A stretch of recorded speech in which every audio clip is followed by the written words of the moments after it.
Good morning everybody, सबका स्वागत है जी हमारे इस खास लाइव स्ट्रीम में। आज हम सुबह सुबह आपसे जुड़ रहे हैं, काइंडली इसको शेयर भी कर दीजिएगा। आज इम्पोर्टेंट दिन है हिमाचल प्रदेश के लिहाज से। प्रदेश सरकार के खिलाफ आधिकारिक रूप से आज पहली हड़ताल हो रही है। जी हाँ, 6 महीने लगभग इस सरकार को हो गए हैं और पहला आंदोलन आधिकारिक रूप से जो है वो ये सरकार झेल रही है। हालांकि इसके बीच में कुछ आंदोलन और भी हुए हैं, लेकिन सरकारी कर्मचारियों का पहला आंदोलन, कल ही एक आभार रैली हुई है धर्मशाला में, लेकिन उसी बीच आज जो है डॉक्टर्स की पेन डाउन स्ट्राइक शुरू होगी। आपको याद होगा कि पिछले मंत्रिमंडल की बैठक में एक फैसला जुड़ा था कि पूर्व में जो फैसला लिया गया उसमें एक संशोधन किया गया था कि नए आने वाले डॉक्टर्स को अब एनपीए नहीं मिलेगा, जो नॉन प्रैक्टिसिंग अलाउंस है वो उनको नहीं मिलेगा। और उसके बाद से सभी डॉक्टर्स गुस्से में हैं।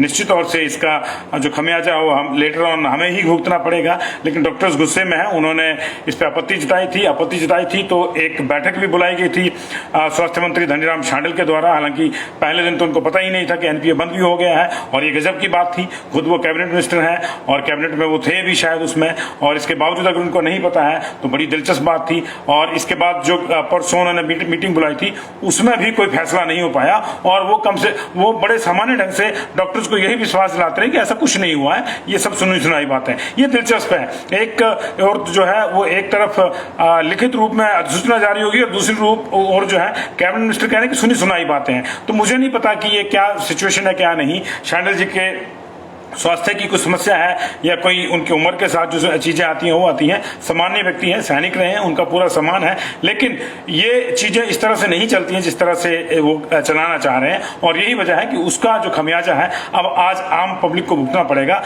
शांडिल जी की इस अनभिज्ञता कह लें या गलती कह लें या जो भी कह लें, उसकी वजह से जो है एक आज आधिकारिक रूप से सरकार के खिलाफ आंदोलन शुरू हो रहा है। डॉक्टर्स हमारे सभी हॉस्पिटल्स में, सभी सरकारी हॉस्पिटल में, सभी मेडिकल कॉलेजेस में, 6 मेडिकल कॉलेज हैं, नाहन का, शिमला का आईजीएमसी, नेरचौक का, हमीरपुर का, मंडी का और शिमला का। इन 6 मेडिकल कॉलेजेस में ना तो आज क्लासेस लगेंगी 11 बजे तक। ये पेन डाउन स्ट्राइक है, मतलब 9:30 से 11 बजे तक का इसका टाइम है। आज क्लासेस नहीं लगेंगी 11 बजे तक, उसके बाद भी कितनी लगती है कितनी नहीं को पता नहीं है।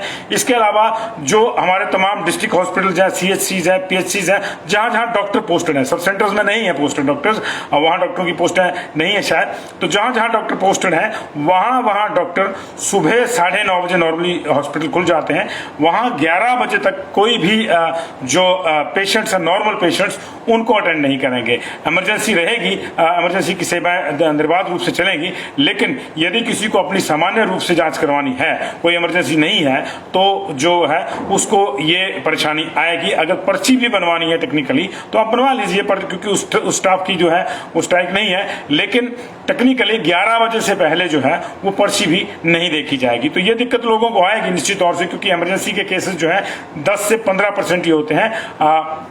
अगर 100 मरीज किसी हॉस्पिटल में आ रहे हैं तो हार्डली 10 या 5 जो है वो इमरजेंसी के केसेस होते हैं। बाकी जो है 90 to 95% लोग जो हैं वो सामान्य जांच वाले होते हैं। तो निश्चित तौर से चाहे वो एक्सरे का डॉक्टर है तो एक्सरे नहीं हो पाएगा वहां पे, अगर वो भी टेक्नीशियन ने कर भी दिया तो डॉक्टर की रिपोर्ट नहीं देगा 11 बजे तक। तो ये लगभग जो है 1.5 घंटे तक जो स्वास्थ्य सेवाएं हैं वो बाधित होंगी। तो इन स्वास्थ्य सेवाओं का दूसरा असर क्या पड़ेगा कि 1.5 घंटे जो है लेट होंगी। तो 1.5 घंटे लेट का मतलब है कि हिमाचल प्रदेश जैसे पहाड़ी इलाके में अगर कोई सुबह पहली बस लेके इसलिए हॉस्पिटल आ रहा है कि उसको 9:30 बजे सबसे पहले अपना नंबर लगवाना है, लाइन में लग के सबसे जो है पहले अपने आप को दिखाना है और शाम को उसको 5 बजे की बस पकड़नी है, तो निश्चित तौर से ये दिक्कत उसके लिए हो जाएगी। क्योंकि जो सुविधा उसको 3 साढ़े 3 बजे तक भी मिल पानी थी वो अब उसको 5 बजे तक मिलेगी, तो जाहिर है कि 5 बजे वाली बस छूट जाएगी। ये इसका दूसरा पर जो है नुकसान होगा। तो सरकार को इस मसले पर सोचना होगा। डॉक्टर्स ने अभी एक पेन डाउन की स्ट्राइक का जो है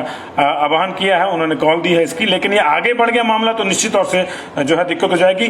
पहले ही इनका जो एनपीए है वो 30% से घटा के 20% किया है और अब जो आने वाले डॉक्टर्स हैं उनके लिए एनपीए बंद किया जा रहा है कि कोई एनपीए नहीं मिलेगा।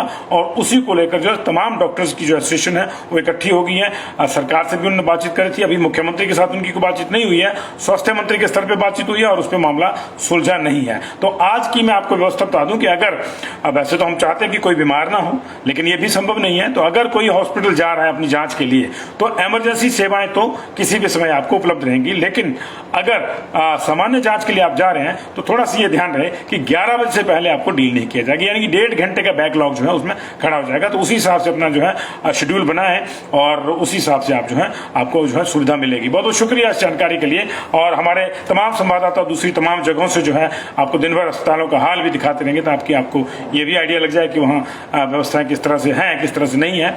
और एक बार फिर से हमारा सरकार से आग्रह रहेगा कि डॉक्टर्स की मांग पे जो है सहानुभूतिपूर्वक विचार किया जाए, क्योंकि इसके कई और जो प्रभाव है वो भी पड़ने वाले हैं। डॉक्टर्स का एनपीए नहीं होगा तो डिस्ट्रिक्ट और जो आने वाले डॉक्टर हैं वो बाद में प्रैक्टिस को के ऊपर ध्यान उनका ज़्यादा रहेगा, तो जहां उनकी नौकरी होगी सरकारी अस्पताल में वहां ध्यान नहीं रहेगा। और एनपीए इंट्रोड्यूस इसलिए हुआ था कि अपनी जो नौकरी है डॉक्टर वो बिना चिंता के कि उनको कम पैसा ना मिले, उनको एक्स्ट्रा दिया जा रहा है, 20% ऑफ द बेसिक सैलरी उनको मिलता है। और ये इसलिए दिया जाता है कि ताकि वो बाहर अपने निजी क्लिनिकों में प्रैक्टिस ना करें। और अगर निजी क्लिनिकों में प्रैक्टिस होती है तो आप जानते ही हैं कि इसका असर आपकी जेब पे भी पड़ेगा। हॉस्पिटल्स की व्यवस्था तो खराब होगी ही, क्योंकि वहां क्यों कोई देखेगा जब उसको बाहर उसी चीज के पैसे मिलेंगे। तो ये फिर एक पूरी की पूरी लाइन बिगड़ जाएगी। हम नहीं चाहते कि लाइन बिगड़े, सरकार भी नहीं चाहती होगी लाइन बिगड़े, डॉक्टर्स भी नहीं चाहते लाइन बिगड़े, आप भी नहीं चाहते कि लाइन बिगड़े, लेकिन कोई ना कोई लाइन तो इसके लिए लेनी होगी। बहुत बहुत शुक्रिया।